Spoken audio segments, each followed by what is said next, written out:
Salut! En ce premier samedi, je vous propose une vidéo que les plus grands fans de la chaîne auront déjà vue à l'époque où j'ai tenté de faire des shorts.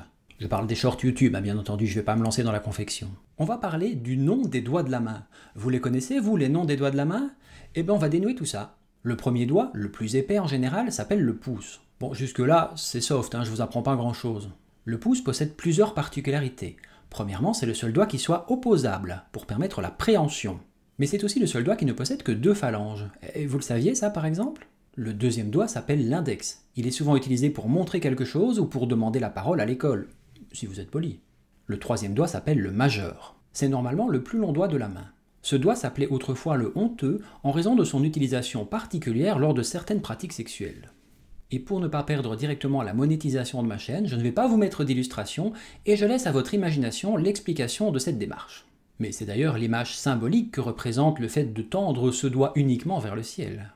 Le quatrième doigt s'appelle l'annulaire. Annulaire, ça vient du latin et ça signifie anneau. C'est parce que c'est à ce doigt que se porte un anneau qu'il porte lui-même ce nom. Ou peut-être c'est le contraire. Dans l'Antiquité, on pensait qu'une veine particulière reliait ce doigt directement au cœur, et c'est pour ça qu'on y a placé les anneaux. Enfin, le cinquième doigt s'appelle l'auriculaire. Ce nom provient de la taille particulière de ce doigt qui est normalement le seul qu'on peut insérer dans son oreille. Mais ce doigt possède également un rôle intéressant dans la préhension car il se place à l'opposé du pouce. Très souvent, il permet de stabiliser les objets qui sont tenus dans la main.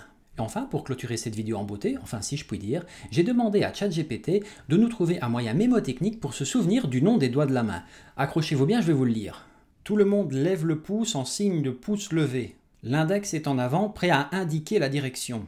Le majeur est le chef, il se tient toujours debout. L'annulaire est pour les anneaux, il brille toujours. L'auriculaire est le dernier, il ne demande pas beaucoup.